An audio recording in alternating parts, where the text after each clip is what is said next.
In all things, we ought to try to do that which will bring us toward freedom. We always have a choice.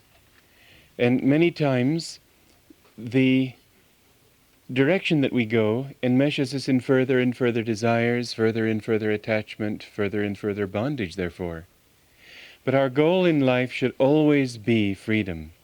And in everything that we do, even when we enjoy the things of this world, there should always be that mental outlook that my enjoyment is internal, not external.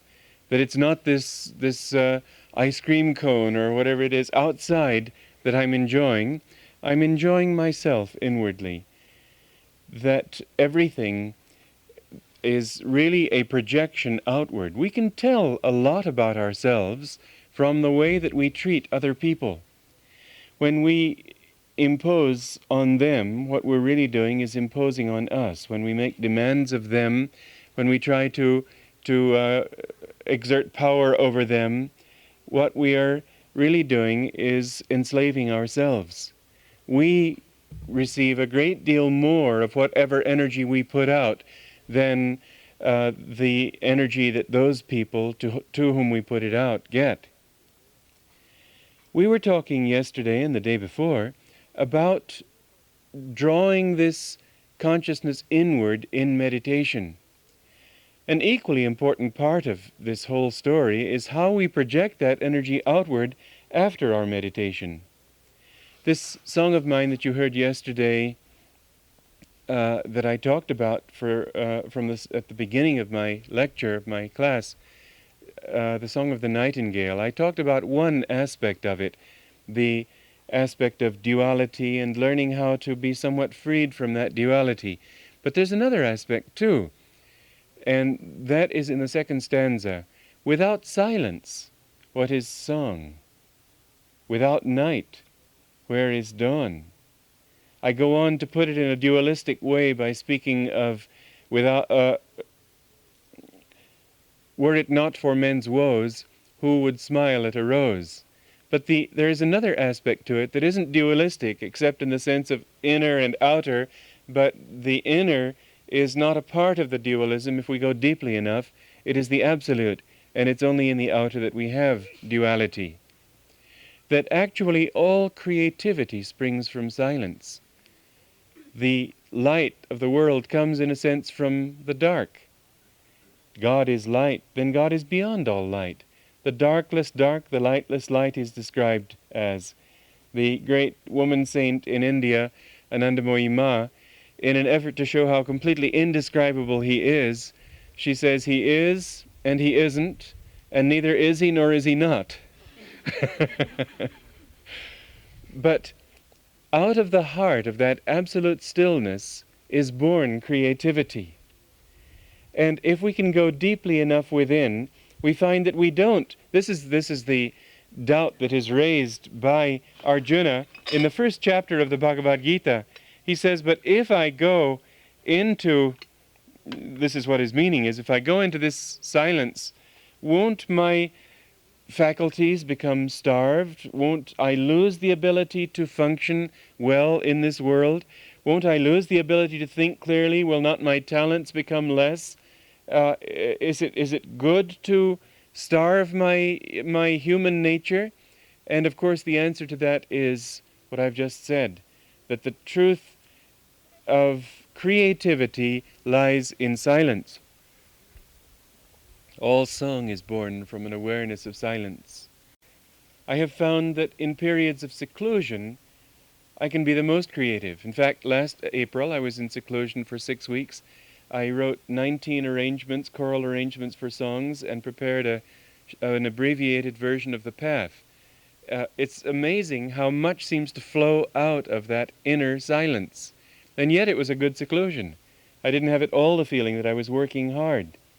You'll see that if you can go into periods where you don't speak to anybody, where you suspend your mental activity for a while, when you come out it will be dynamic. So what we need to understand is not only how to act in the world, how to bring this energy outward, but also to understand that it's a natural thing to do so. It not only can happen, it inevitably will happen, that the more you feel of God's contact within, and the more you feel this energy flowing inward toward the soul, the more naturally that energy will also go outward. There was a saint that a man who was the director of the Zoological Institute in Darjeeling was telling me about. He had gone, he told me, on a scientific expedition in the Himalayas, and they were looking for various specimens for their zoo, I suppose, and they went above the snow line, and there they saw a yogi seated in trance, samadhi, presumably. And they went very close to him and examined him without bothering him, without touching him or anything. But they were astonished to observe that his fingernails had grown so long, they had actually grown into the bark of a tree that was right beside him. And they estimated that he must have been sitting there without moving at all for 6 months. If one were to move at all, the fingernails are so brittle that automatically they would break off. For 6 months he had been sitting there like what a worldly person would say was just a corpse. And the worldly person would say of this yogi that he must be sort of a zombie. He must not be able to know how to function on a human level anymore to be able to sit there that long. Well, the truth is that he probably wasn't in his body at all. He was probably out roaming around having a good time. But it reminds me of when Master was having difficulty with his legs. He was taking on disciples' karma at the end of his life.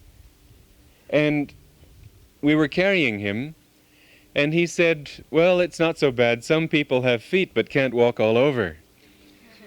And these yogis who can leave their bodies can walk all over. But the next thing is that I didn't see this particular yogi, but I have met yogis who have been in such states for long periods of time, and I have found them so completely captivating in their humanity. Charming, wonderful sense of humor, childlike, friendly toward all, very sensitive to where other people were coming from, to their realities. And far from reducing their humanity, it seemed to augment it far beyond what one normally sees. Jesus said, let the dead bury their dead, and he didn't mean let corpses jump up out of their graves and bury other corpses. His meaning was perfectly obvious. He was talking about the average man in the street as being spiritually dead. You look into their faces as you see people walking down the streets. It's sad to see how little joy there is there, how little enthusiasm, how much worry, how much just preoccupation with I and mine. And these yogis, by contrast, who have been living lives that man in the street would say was inhuman, perhaps subhuman, and when you read accounts by Westerners of the yogis built in their own imagination, you find a great deal more about the Westerners than you do about the yogis. In making the yogis look so silly, they are really proving only how very barren they themselves are of an inner life. But I've been there, and I know. I've met these yogis, and I have seen them to be the most human beings, without having human flaws of anger or pettiness or greed. Nonetheless, they were human in their ability to simply relate like people to the world and to other people. In a way, they're also very much a product of their times, a product of their culture, a product of their upbringing. We don't get away from our humanity. It's rather that we increase the light behind that humanity. The illustration that I gave of the stained glass window, we increase the sunlight behind that, and that the window becomes more brilliant. It doesn't cease to exist. This is even true up to a certain point when a person advances spiritually and yet has not achieved yet complete freedom from his his delusions, that sometimes you'll find people who are spiritually developed who have colossal flaws. It's surprising. And in the beginning, when I first saw that, I'm not speaking of the saints that I was speaking of earlier, but of people who have advanced fairly far, and yet have been capable of degrees of intolerance or anger or pettiness that would be laughable. It's strange, because they've got this power there. That power seems to illuminate every aspect of their personality, where most people are just sort of gray. These people, it shows very clearly what they are, good, bad, or indifferent. Well, not indifferent, but everything else. But then, as they see these qualities more clearly, even that is good, because then you see a caricature of something, and then it's easier to dispel the delusion of it. And so it's easier to get rid of your flaws, your faults, when you can see them more clearly, when you can see them in sharp contrast to what you really are trying to achieve. But my main point here is that as you go within, inevitably you will find yourself expressing what you have within outwardly. And when we talk about how to bring this consciousness outward, it helps us to know that fact first. Nonetheless, it helps also to think of how I can bring that into outward manifestation, because you see, in a way, we live in, as it were, watertight compartments, that we meditate and then we act. And until we can bridge these two and bring them together and make them one, whatever we feel in meditation will tend to filter through a little bit thinly, a little bit diluted, because our mind tells us, well, when I'm in the world, I've got to act according to what I gain from the world, according to my worldly influences and so on. I have to react, you might put it that way, instead of rather acting. What we want to do is learn to stop reacting and start acting. In other words, to become a cause in this world and not an effect. And if we can consciously bring that energy outward, instead of just shutting the door and then going on about our affairs, then we will find that our spiritual growth will be much faster. And again, and an even more important point, is that all real inspiration comes from the superconscious mind. This is an ineluctable and eternal fact. All genius comes from the superconscious mind. That doesn't mean that all geniuses know it. They often don't know where they're getting it from. But every great mind that has ever lived, as far as I've been able to find out, and I'm convinced from experience and observation and reason and everything else, that it's bound to be so. That all genius is inspiration from above. This is virtually the meaning of genius. Your inner God is the essential meaning of it, the inspiration from that inner God, that inner self. And when we can learn to draw on that superconsciousness in our lives, great minds are able to have that degree of concentration that makes that energy flow automatically. Now, some of these people may not believe in God, may not believe in the soul, may not believe that there's such a thing as a superconsciousness. And yet, it isn't a question of our belief, it's a question of practice. There are also a lot of people who do believe in God, but certainly don't act that way. They belong to church and they recite the credo every Sunday and they read the Bible, and yet in their daily lives they are able to act in cruel ways, in totally unspiritual ways. And that's why we find religion giving birth to atrocities like the Inquisition. So it's not a question of our intellectual belief. I can believe in love and yet not be loving at all. Or I can say I don't believe in love because of some false idea that I have of what love really means, and yet I can be very loving. Haven't you met people like that, who, because they've defined their spiritual principles in a certain way, will tell you, no, I don't believe in love, and yet you find, surprisingly, that they're very loving. They just haven't considered that what they are doing is loving. That many people are a lot more spiritual than they seem. A lot of people act very tough and mean, and yet when you get to know them you find that it's only a crust, and that underneath that they're really very kind and only want the welfare of other people. You can't see from people's outsides. You have to see the whole man. And so it is that many a person who says he doesn't believe in God yet draws on those truths that come from those higher regions. And God is not like a pampered, rich lady wanting nothing but flatterers around him. He doesn't care if we believe in him or not.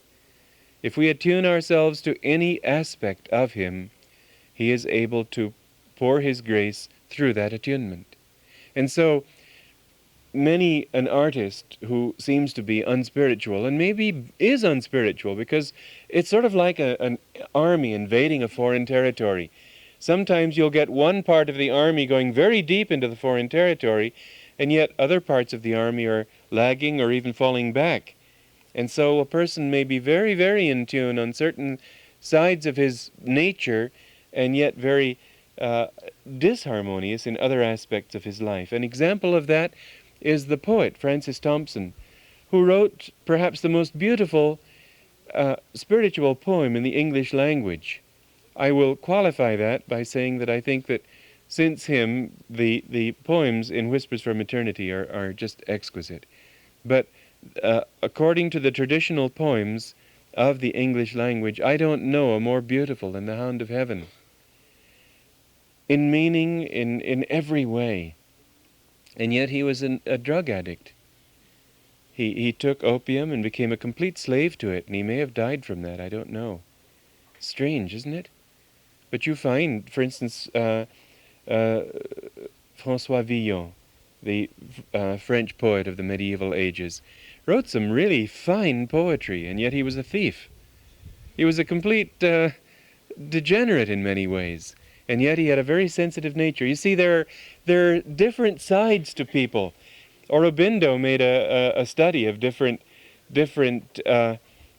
great writers and so on, and showed how each one of them had some great flaw, and yet was so great. I think he went too far. He called Shakespeare a thief of other people's ideas, but the truth is that you always will have to...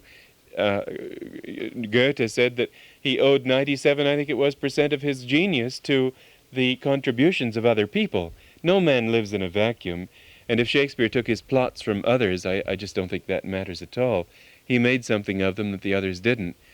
And so I don't agree with Sri Aurobindo on that point, but nonetheless he did have a point, and the point he was making was just this one, that until you're a master, you will be imperfect in one way or another. I've seen people who were great, and yet who were very flawed. And yet, those very people, François Villon as an example, because he certainly didn't write spiritual poetry, and yet he had energy, and his energy stands head and shoulders above whatever literary contributions other people put forth in that age, and energy is spiritual. He was drawing to some extent from that truth, because that truth is omnipresent. You can't get away from it. You can't run away from your own self. And when you get into that intuitive flow, you begin to sense a unity in life. And from that sense of unity, you are able to produce works of art, or literature, or music, or science, or political, or military, or whatever it is. In the Bhagavad Gita it says that among all those who shine in their own professions or works, or their own particular ways, I am shining through him. And it said among saints I am Bhrigu, among devotees I am Arjuna. He said among gamblers I am Shakuni. You wouldn't think, well, that he would say I am a gambler, but what he's saying is that wherever that power is manifested more, I am the one who is manifesting it, that I am everything. But you can say that among all the things that I am, wherever that power is greatest, that reveals an aspect of me in the fullest way. So it would help you, however, and Villon would have been a much greater poet Hetty had a vision that was attuned to truth. Because if you write with great energy and great power something that is essentially false, then even though your power and energy are true, your vision is false. And it will be a mixture. It'll be, well, instead of a pure color on a canvas, it'll be, instead of the pure reds or blues or yellows, it will be an admixture of those with dirty, muddy colors. And it won't have that quality that really inspires. And so Villon was great, but only in a limited way. Yet you read the writings of those people down through the ages who have been considered great. This was an experience I had in college that really interested me. I was asked with our class in an English literature course to write an essay on our criteria for great literature. And I absolutely blew the professor's mind and he flunked me. But anyway, I'm still convinced I was right. Because I said that I had experienced in reading the writings of really great writers like Homer and Shakespeare, I had experienced in contemplating their works a light coming from them, which I didn't feel from lesser works. And this is really true. There's an interesting episode in the in the life of Milarepa. He was a black magician before he finally realized that the error of his ways and came to a great guru named Marpa, who initiated him into the right path, and Milarepa actually became a great yogi in that same lifetime after being a great black magician. But as he came in to the room where Guru Marpa was, he put his books up there. They were all books on black magic. And Marpa immediately could see the light of those books as being evil and had him throw them out. Because books themselves, everything manifests a vibration. I was sort of surprised when I met Master and I told him how much I loved his book. And he said, that's because it has my vibration in it. And I'd never heard such words before. To me, vibrate means go like this. And I didn't know what he was talking about. All I knew was that I really felt wonderful reading that book. But gradually I came to understand that it does have a vibration. And if you pick up a spiritual book and are very sensitive, you can feel its quality. Very sensitive people can actually get the vibrations of a book without reading it. Master said in the astral world, they don't actually write books. They just put their vibrations into something, and that people can get, and that's the message that you had to convey. He said, in this world, Divine Mother really disciplined me in editing that book because everything is so slow. I know. You know that path? After finishing it, as I thought, I edited it. I estimated 50,000 editorial changes in the finished copy. That's why I'm not interested in writing very much anymore for a while. But the work that we have to do in this world is because matter is ruled by the principle of inertia. But if we understand this principle of superconscious energy and draw that into our work and try to put those vibrations in whatever we do and try to do it consciously, then we can really do something, not sort of absent-mindedly, not automatically, not just because when you've meditated it's bound to do something. If you do something consciously and deliberately, then the effect will be very different. You will be able to do even the smallest thing, cooking or anything, walking down the road, and that too will be a sermon. I'm reminded of Buddha, who, when he first decided to seek enlightenment, went out and did many very austere practices. And after a time came to the point where he understood that this austerity was extreme and unbalanced, unnatural, and was actually taking him further away from what he was trying to achieve. And so he gave up his austerities, and all the ascetics with whom he'd been engaged in these practices felt that this man was fallen. And Buddha then found what he called the path of moderation. It would not be moderation by our standards. He went and sat under under what's become the Bodhi tree. It was a peepal tree, and sat there and said, "I'm not going to move until I attain this state." And he sat there, I think it was 40 days or about that, and attained enlightenment. And after attaining enlightenment, he got up and went out to perform his mission. And he was in a place called Sarnath outside Benares when these, I think it was 3 of these ascetics with whom he had been practicing and who considered him a fallen soul, happened to see him from afar. And their first thought was, let's not have anything to do with this fallen soul, and they started to run away. But something about him had made an impression on them, had an effect. And they stopped and they came closer. And that's when he gave his first sermon, and they became his first disciples. But the interesting thing is that really his sermon was delivered before he spoke.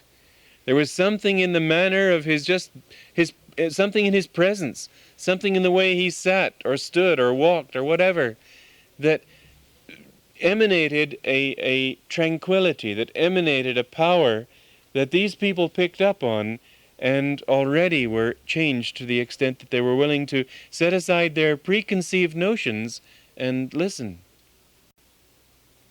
I remember meeting Ernest Wood, who wrote a number of books on yoga, and he was the president of the American Academy of Asian Studies in San Francisco. And when the Jagadguru Shankaracharya came here from India in 1958, I was asked to go around to various colleges around the country and solicit appointments, solicit lecture engagements for him, which was a difficult thing to do because usually these things are set up a year in advance or so.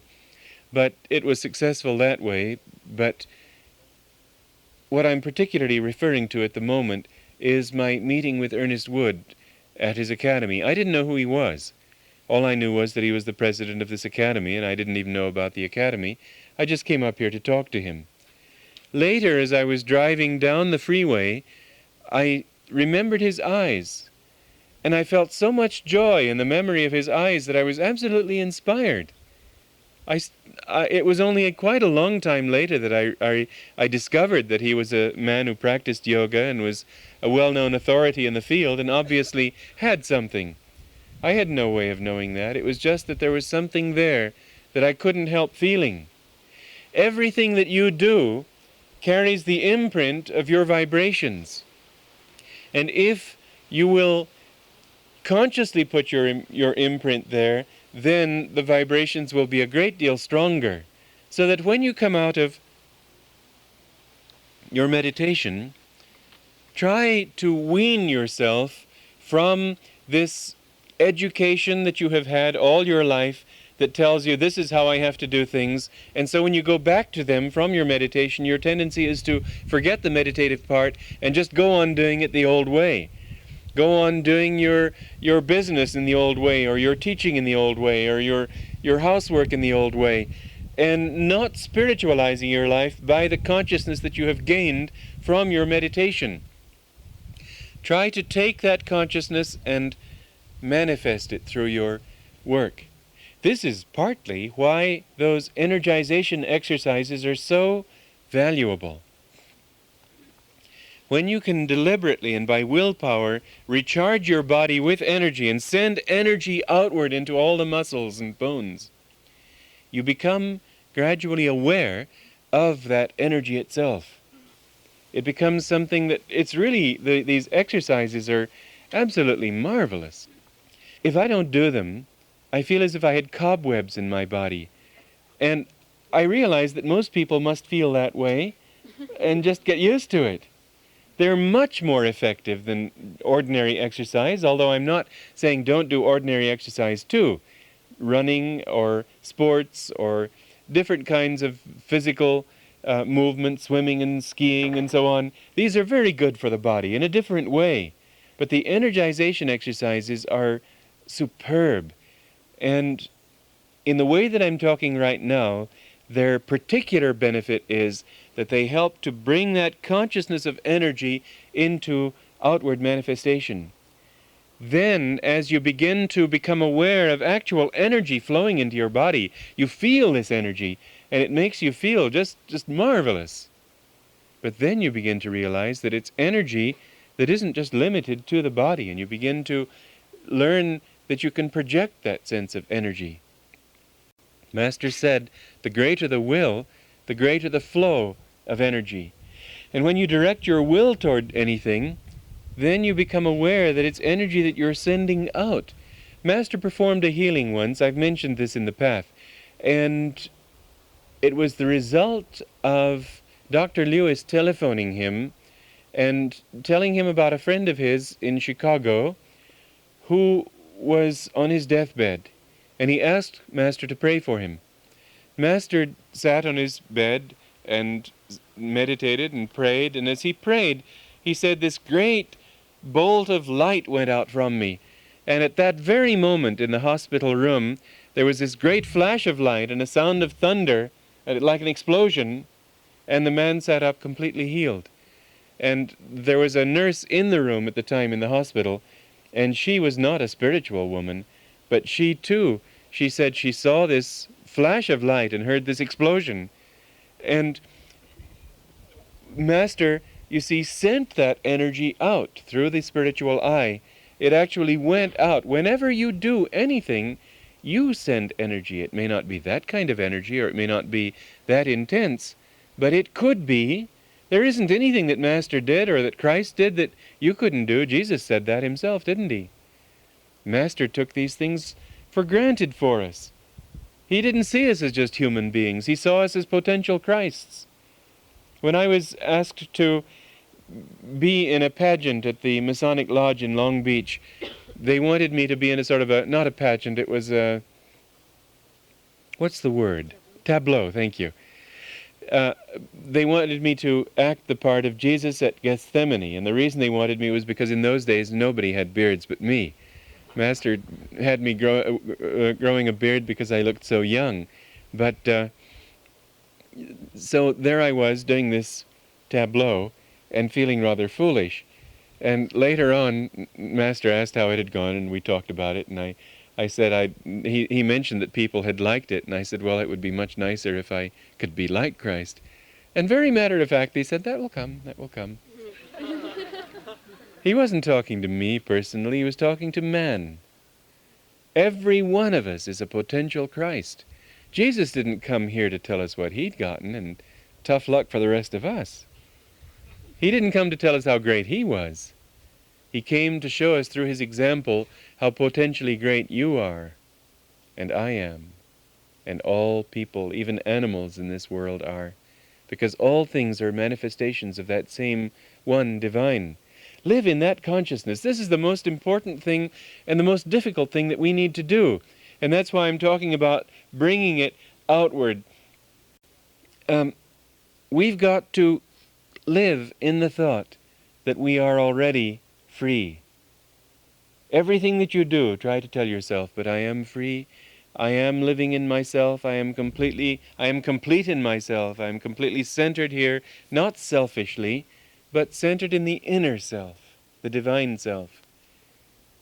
You obviously, if you start going around telling everybody I'm Jesus Christ, you'll end up being locked up.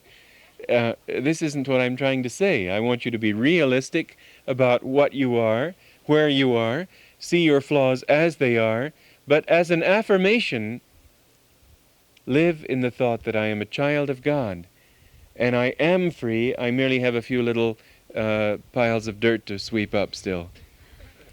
But I am free, and I want to dwell on that thought, and the more you dwell on that, the easier it will be finally to free yourself from this hypnosis of limitation.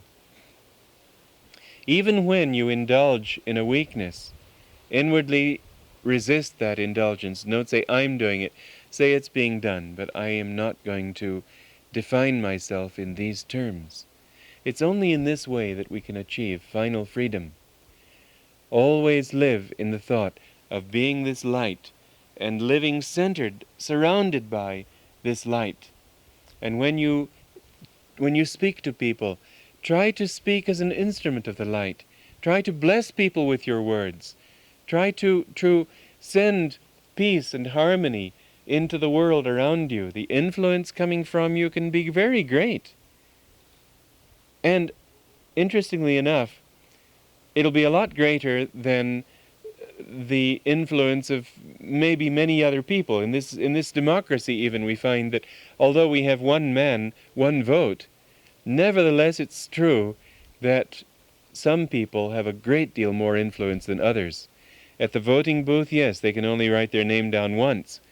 But what they have said before they went into that voting booth may have caused millions of others to write their name and vote exactly the same way.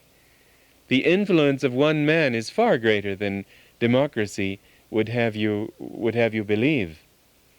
And so it is that most people, being worldly, won't have nearly the impact because their thoughts are diffused. Their thoughts are restless and lack power. And it isn't the thought then, you don't need to have this thought that, oh, but I'm just one person trying to live these teachings, just one person trying to express peace and harmony and light into this in my life and radiate it outward into the world. But what can I do when there are so many millions who never think of these things, who don't try in any way to bring peace, but rather only work for disruption? What can we few who are thinking spiritually do to help change matters? But the truth is that they are so diffused in their consciousness because they haven't control, because they aren't centered strongly within, that their influence may not be even in their thousands as great as one person who has advanced much spiritually. That's why in India they say that one moon gives more light than all the stars. One person of divine realization can change the course of destiny of a whole nation. Isn't that what Jesus did? A whole civilization was formed because of the teachings of that one man, and he only taught for 3 years. Buddha changed the entire Orient. He lived a long time, but it was just one man. If you can change yourself, this is the greatest gift that you have to give to the world. The greatest work of art, the greatest masterpiece should be your own self. And so when you meditate, try to bring that energy outward into your work. And as you work, one of the benefits of the energization exercises is just because you're concentrating on the cause rather than the effect of that energy. If you were to say, well, but if I use energy to throw a football, then why should I not be throwing a football while practicing energization? The reason is that you'll be thinking of football and of movement. And you're thinking then of the effect of what you're doing rather than the cause, and therefore not enabling yourself to augment the cause. With the energization exercises, you're thinking entirely of this inner power that you're directing to the body. Another thing that could help you is to bring that piece of meditation outward by a very slow sort of walking meditation. To walk without hiking, just very slowly, so that you can begin to concentrate on that flow that's causing your movements. Concentrate on the energy that's moving your legs and arms. Concentrate then bit by bit on your relationship to whatever's happening in the world around you, because you're being very, very inward even while putting that inward consciousness outward. You'll begin to hear the wind in the trees. You'll begin to see the sun on the leaves.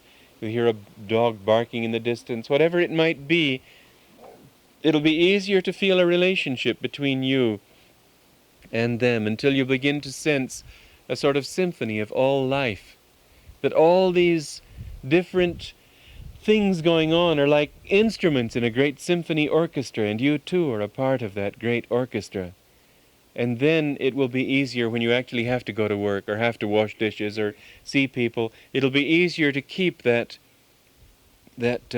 consciousness with you all the time. Whenever you have a tendency to react, somebody says something to you. It might be something pleasant, it might be something unpleasant. Instead of reacting immediately, Go within yourself and listen first. You'll spare yourself a lot of mistakes and a lot of pain. So often we talk off the top of our head. So often we react without thinking. So often what we do is the result of an emotion. We've got to learn to stop reacting and start acting. Act from your inner self. Act from what you are. Don't act from what the world puts upon you. You will be, in a sense, a creature of your times, whether you want to or not. Fra Angelico lived in a monastery and never had anything to do with the outer world, as far as one can tell. He painted paintings that were very, very different from those of Michelangelo and Leonardo da Vinci. It's a really sweet thing to look at his work. One particular thing that I've enjoyed is the fact that when he depicts demons, as he did, trying to show religious themes, even his demons look like angels. He wasn't capable of visualizing anything that wasn't angelic and good.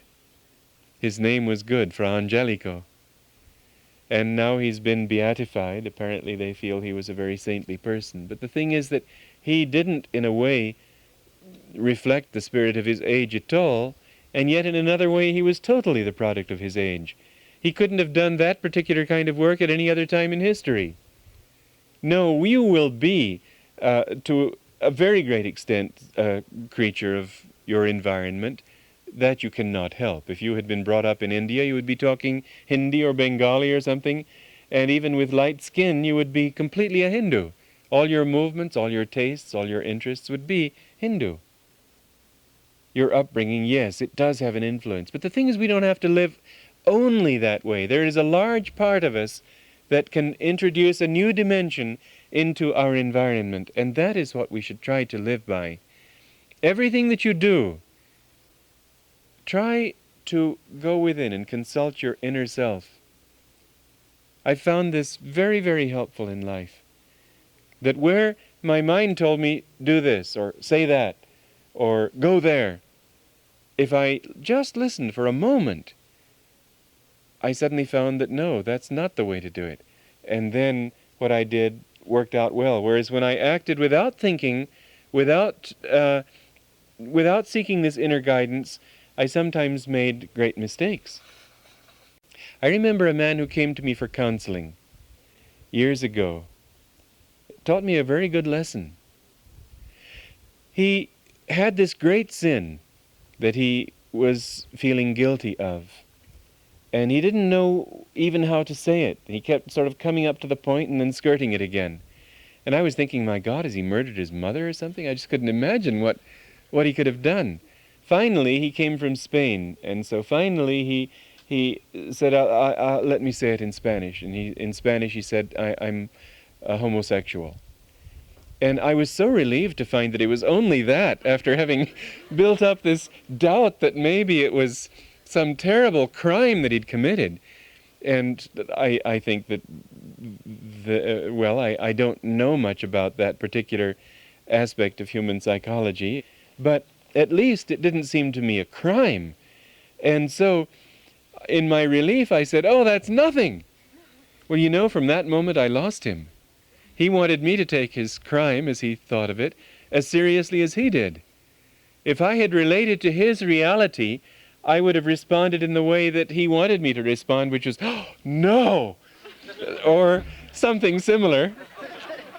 And then to be able to turn it around and point out that, after all, it isn't that serious. But if I had agreed with him first and then brought him to see it in a broader context in proportion to other things, then maybe I could have helped him to rise above that. But because I came at it wrongly, because I reacted according to my mind instead of listening inwardly, I lost him completely. There was nothing I could do for him after that. It taught me a very good lesson. It taught me always to listen inwardly first and sense what I should say. Don't talk on the basis of what my upbringing tells me to say. Don't talk on the basis of what I have found to work in other people's lives or found to work in my life, or don't talk in the sense of precedence. Think of this as a unique moment in time, and just listen to this person as a unique expression of eternity.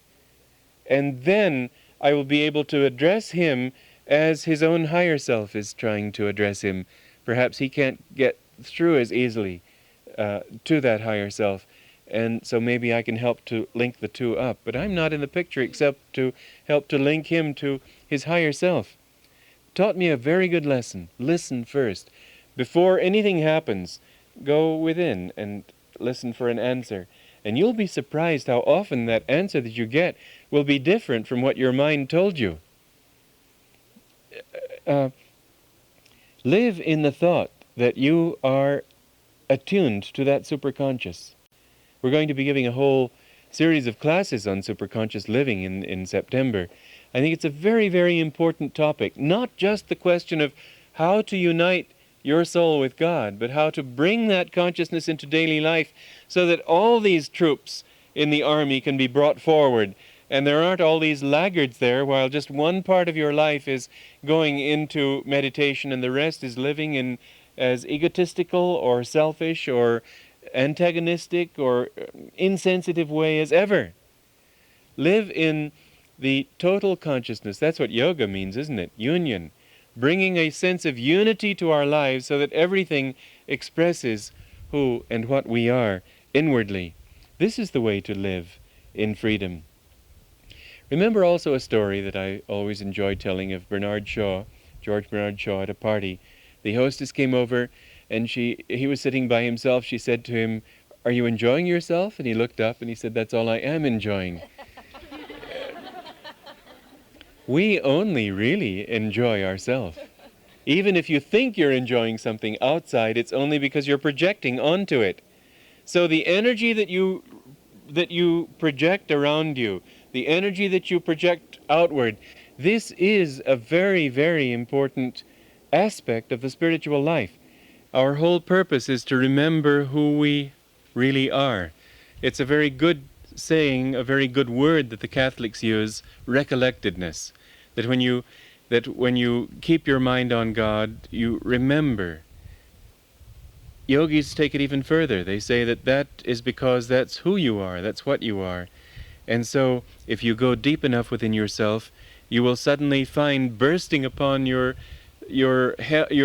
horizon this awareness that you have always been in God, even though you lived away from Him for so many incarnations.